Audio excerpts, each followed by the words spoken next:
L'expédition dirigée par l'archéologue Valentina King est arrivée dans la vallée de Virtual sous un ciel chargé de nuages gris. Les structures émergeaient du sol comme des dents brisées, tout ce qui restait d'une civilisation disparue il y a des millénaires, sans laisser de traces. Valentina ajusta la lampe de poche sur son casque. Ses doigts tremblaient, non de froid, mais d'attente.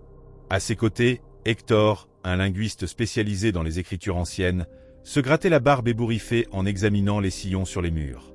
« Ce n'est pas un temple, murmura-t-il. C'est un archive. » Jara, l'ingénieur du groupe, leva les yeux au ciel. « Un archive de quoi ?» La pierre sculptée ne parle pas. Valentina ignora la provocation. Elle savait qu'Hector avait raison. Les dessins géométriques se répétaient en spirale, comme des codes. Plus tard, lorsque le soleil se coucha, Mordecai, le biologiste, trouva quelque chose enterré sous une dalle brisée.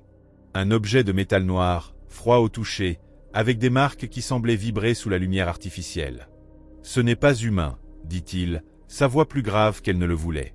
Cette nuit-là, pendant qu'il dressait le camp, Jara jura avoir entendu des murmures provenant des ruines. Personne n'y a cru jusqu'à ce que le vent s'arrête soudainement et qu'une lumière bleutée commence à s'échapper des fissures des pierres. Le deuxième jour, une tempête isola la vallée. La pluie effaça les sentiers et endommagea l'équipement. Valentina insista pour qu'il continue, même lorsqu'Hector remarqua que les inscriptions changeaient de place quand personne ne regardait. « Il nous observe, » dit-il, se frottant les yeux rouges de fatigue. Jara, toujours pragmatique, suggéra d'abandonner l'artefact, mais Mordecai argumenta qu'il pouvait être la clé pour comprendre l'effondrement de cette société. C'est alors que Valentina réalisa que les dessins sur les murs n'étaient pas seulement des symboles, mais des cartes de constellations inconnues. Alors qu'elle traçait les lignes du doigt, une partie du sol s'effondra, révélant une chambre souterraine. À l'intérieur, sculptée dans le cristal, se trouvait une figure humanoïde sans visage, les mains tendues tenant un globe qui reflétait l'objet noir. « Ce n'est pas un monument, » chuchota Valentina. « C'est un avertissement. » Avant qu'il ne puisse reculer, l'artefact commença à vibrer profondément. Jara cria lorsque des ombres commencèrent à se déplacer sur les murs, non comme des silhouettes, mais comme si elles étaient vivantes. Mordecai saisit son carnet de terrain, prenant des notes frénétiquement, tandis qu'Hector essayait de déchiffrer les nouvelles inscriptions qui apparaissaient. « Le temps, » dit-il, essoufflé. « Il parle du temps. » Le troisième matin, l'artefact avait disparu. À sa place, il y avait un trou dans le sol, comme si la terre avait englouti le métal. Valentina se réveilla avec du sable dans les cheveux, bien qu'il n'y ait pas eu de vent. Hector était assis près du feu éteint, murmurant des phrases dans une langue que personne ne connaissait. Jara trouva des empreintes de pas autour du campement, des empreintes qui n'appartenaient à aucun animal connu. Mordecai, pâle, avoua avoir vu le globe de cristal se déplacer pendant la nuit. « Il a montré des choses, » dit-il, évitant de regarder Valentina. Lorsqu'ils tentèrent de quitter la vallée, les sentiers les ramenèrent aux ruines. C'est alors qu'ils réalisèrent que l'artefact n'était pas perdu, mais qu'il les guidait. Sur les murs de la chambre souterraine, de nouvelles images apparurent. Des villes en ruine, des créatures lumineuses et une figure solitaire tenant le globe avec un visage identique à celui de Valentina. Hector, d'une voix tremblante, traduisit la dernière inscription. Ceux qui recherchent la connaissance doivent d'abord devenir le vide. Avant qu'ils ne puissent comprendre, le sol trembla et le ciel s'assombrit. Cette fois, ce n'était pas une tempête. C'était quelque chose de plus grand, quelque chose qui observait, attendait et répondait enfin. La tempête rugissait comme une bête vivante, arrachant des pierres au mur et transformant la terre en boue. Valentina tenait l'artefact contre sa poitrine, dont la surface était maintenant chaude, malgré l'air glacial. Mordecai se frottait les tempes, murmurant des choses sur les isotopes instables et les schémas de désintégration qui n'avaient aucun sens. « Ce métal n'est pas dans le tableau périodique, » dit-il, sa voix étouffée par le vent.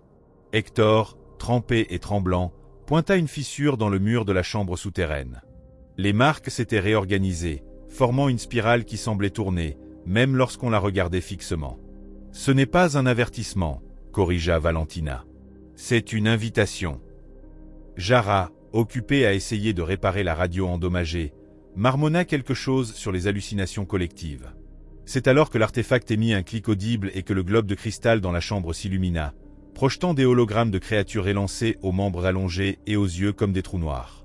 Mordecai recula, trébuchant sur des racines exposées. « Ils ne sont pas d'ici, » murmura-t-il. ni de notre temps. La pluie s'arrêta brusquement à l'aube du troisième jour, laissant un silence si profond que même la respiration semblait forte. Valentina ordonna de retourner à la chambre, mais le chemin était bloqué par une formation rocheuse qui n'existait pas auparavant. Hector, les doigts ensanglantés de temps creusé, remarqua que les marques sur les murs racontaient maintenant une histoire linéaire. La civilisation avait construit des machines pour contrôler le temps, mais quelque chose avait échappé à leur contrôle. « Ils ne sont pas morts, dit-il, sa voix défaillant. Ils se sont dispersés. » Jara, le visage pâle, montra à Valentina une photo prise peu avant. Dans le reflet de l'artefact, on voyait 3 figures supplémentaires dans le groupe. Mordecai, essayant de rester calme, recueillit des échantillons de lichen poussant sur les pierres. Sous le microscope portable, leurs cellules clignotent en synchronisation avec les dessins de l'artefact. C'est comme s'ils communiquaient, admit-il. Lorsque la nuit tomba, l'artefact commença à vibrer, attirant Valentina dans l'obscurité. Elle ne résista pas.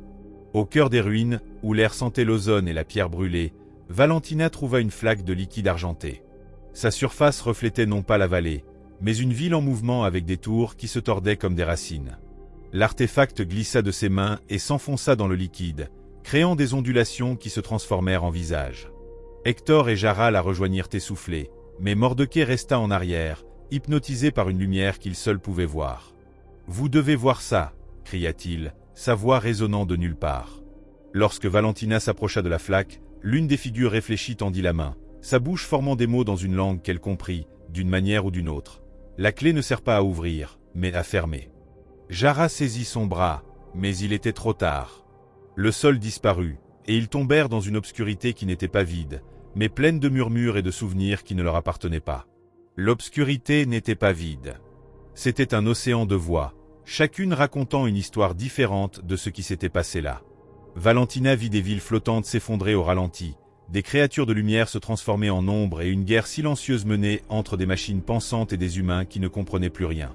Mordecai était à ses côtés, mais ses yeux brillaient comme ceux des figures de l'hologramme. « Ils nous ont utilisés comme messagers, » dit-il, tendant la main pour toucher un mur qui n'existait pas. Jara cria lorsqu'Hector disparut, remplacé par une figure translucide qui répétait ses mouvements, comme un écho retardé.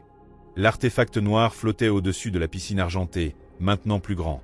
Sa surface montrait des scènes d'un avenir qui pouvait être évité ou accéléré. Valentina comprit alors, la civilisation n'avait pas été détruite, seulement fragmentée. Ils se sont dispersés dans le temps, laissant des morceaux d'eux-mêmes à différentes époques pour survivre. L'artefact était une graine, pas une clé, et il l'alimentait de leurs souvenirs. Jara essaya de le détruire avec une pierre, mais sa main traversa le métal, comme s'il s'agissait de fumée. « Il n'y a pas d'utilité à résister », dit une voix qui ressemblait à celle de Mordecai, mais qui n'était pas la sienne. « Vous êtes déjà à l'intérieur. » Hector, ou ce qui restait de lui, sourit tristement. Ils nous ont donné un choix, porter le poids de la connaissance ou l'oublier. Lorsque la lumière argentée les enveloppa, Valentina vit son propre visage sur le monument. Ce n'était pas une coïncidence. Elle avait été attirée là-bas, tout comme les autres, parce que leurs esprits étaient compatibles avec la machine. L'artefact pulsa, offrant 2 visions, l'une de retour au campement, avec la vallée intacte et le mystère enterré, l'autre d'un monde transformé, où le temps était malléable et l'humanité reconstruite. Jara saisit son bras, implorant de choisir la première option. Mordecai, cependant, tendit la main vers la seconde, les yeux remplis de larmes et de fascination. Hector ne dit rien, il se contenta de pointer la dernière inscription sur les murs, maintenant claire. Le prix du vide est de perdre qui nous sommes. L'artefact n'attendit pas de réponse. Il se divisa en 3 fragments, chacun s'envolant vers un membre du groupe. Valentina sentit son esprit s'étendre, voyant toutes les possibilités en même temps, puis plus rien. Elle se réveilla dans la vallée, sous un ciel clair, la radio fonctionnant et sans aucun signe des ruines. Jara pleurait en silence, serrant un journal vierge. Mordecai riait, tenant une pierre ordinaire comme s'il s'agissait du plus grand trésor. Hector était à genoux, écrivant frénétiquement « Ils sont partout.